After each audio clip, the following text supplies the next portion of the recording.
தலைப்பு நவீன உலகில் குருவின் அவசியம், அத்தியாவசியம் என்ன? இன்னைக்கு என்ன விசேஷம்? இன்னைக்கு குரு பூர்ணிமா.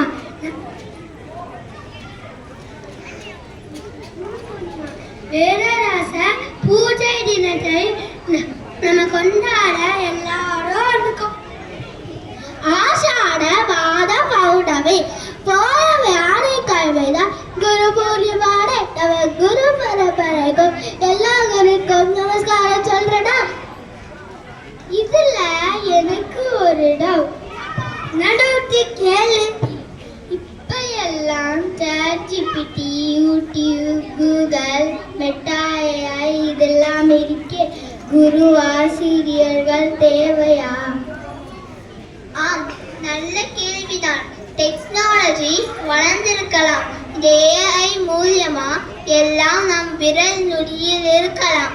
ஆனால் இவை அறிவின் ஒரு பகுதியை மட்டும்தான் தரும். நான் மேல் எக்ஸ்பிளைன் பண்றேன். அறிவு என்பது படிப்பறிவு, பட்டறிவு, பொது அறிவு, நடைமுறை அறிவு என பல வகை உண்டு. இதுல படிப்பறிவு மட்டுமே நாம படிச்சு தெரிஞ்சுக்கிற ஒரு விஷயம். பட்டறிவு என்பது செல்ஃப் எக்ஸ்பீரியன்ஸ் மூலமாகவும், பொது அறிவு என்பது நாமள சுத்தி நடக்கிற விஷயங்கள் மூலமாகவும், நடைமுறை அறிவு என்பது நாம பிராக்டிக்கலாக களத்துல நாம ஃபேஸ் பண்ற விஷயங்கள் மூலமாகவும் கத்துக்கிறது. சரியா சொன்னப்பா. இந்த அறிவுகள்ல படிப்பறிவு மட்டும்தான் நாம் இந்த ஏற்கள் மூலமா தெரிஞ்சுக்க முடியும். மற்றதை அனைத்தும் நாம் குரு அப்படின்னு சொல்ற ஆசிரியர்கள் மூலமா தான் கெயின் பண்ணிக்க முடியும்.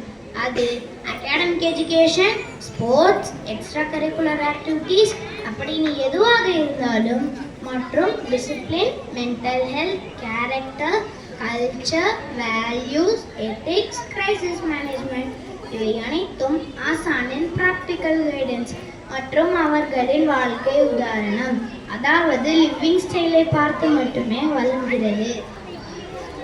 இன்றைய மாணவர்கள் ஆகிய நாம் தான் நாளைய தலைவர்கள் மற்றும் நாளைய ஆசான்கள்.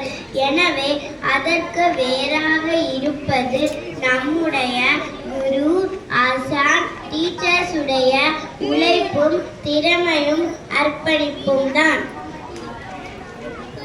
இந்த சமயத்துல காஞ்சி மகா பெரியவா சொன்னதுதான் ஞாபகம் வருது.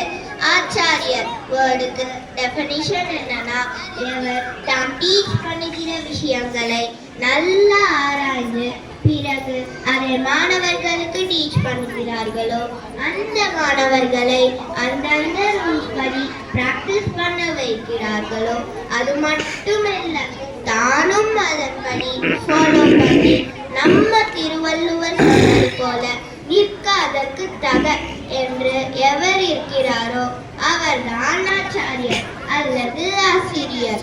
ஸோ காலம் மாறினாலும் குரு, ஆசிரியர்கள் மதிப்பும் பங்களிப்பும் என்றும் மாறாது. எல்லாம் புரிந்தது. இன்று நாம் நம்மை வழிநடத்தும் ஆசிரியர்களுக்கு நன்றியை தெரிவிக்க அரிய ஒரு சந்தர்ப்பம்.